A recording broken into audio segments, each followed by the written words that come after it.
అనుదిన వాగ్దానం, daily promise. దేవుని నామానికి మహిమ కలుగును గాక. మన ప్రభును ప్రియరక్షకుడైన యేసుక్రీస్తు వారి శుభనామంలో మీకు నా హృదయపూర్వక వందనాలు తెలియజేస్తున్నాను. ఈ దినం దేవుని వాగ్దానం, సమాధానం పొంది తోడుకొని పోబడుదురు. యెషయా 55:12. మీరు సంతోషముగా బయలు వెళుదురు, సమాధానం పొంది తోడుకొని పోబడతారు. Praise lord. అవును, మరి కీర్తన 29:11, యెహోవా తన ప్రజలకు సమాధానము కలుగు చేసి వారిని ఆశీర్వదించేవాడు. Praise lord. ఈ అధ్యాయాన్ని మొదటి నుండి చూసినట్లయితే ఆ ప్రజలున్న పరిస్థితి లేక వారు జీవిస్తున్న విధానం వారికి తృప్తి నీయడం లేదు. అంతేకాదు, జీవితం వృధా అయిపోతుంది, వారి సంపాదన వృధా అయిపోతుంది. ఎందుకంటే వారు దేవునికి దూరంగా ఉంటున్నారు. భక్తిహీనత, దుష్టత్వం వారి జీవితాల్లో ఉన్నది.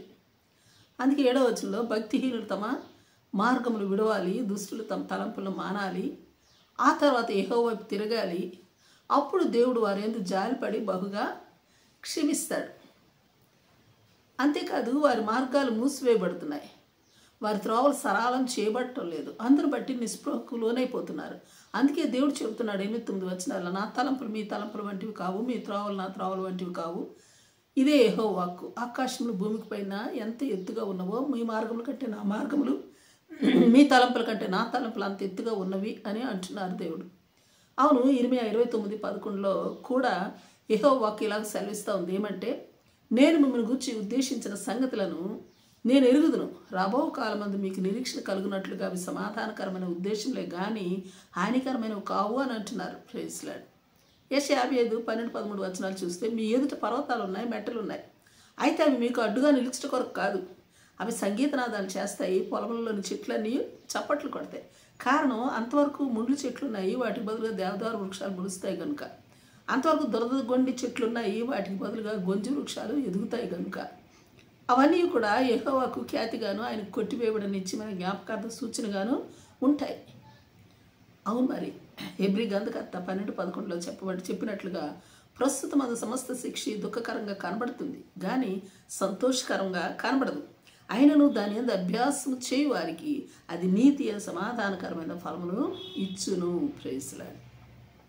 అందుకే మనమున్న ప్రతి పరిస్థితిలో కూడా సంతోషంగా బయలువెళ్ళి సమాధానం పొంది తోడుకొని పోబడదుము గాక. ఆమేన్.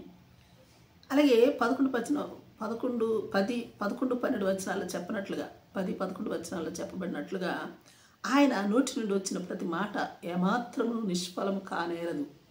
తన కార్యమును ఆయన సఫలం చేయువాడై ఉన్నాడు. Praise lord. సంఖ్య 6:26, యెహోవా మన మీద తన సన్నిధి కాంతి ఉదయింపచేసి మనందరికీ సమాధానం కలుగ చేయునుగాక. ఆమేన్. Praise lord. ప్రార్థన చేసుకుందాం. ప్రేమ నమ్మకం కలిగిన మా పరలోకపు తండ్రి, నీ పరిశుద్ధ నామమునకు స్తుతులు, స్తోత్రాలు.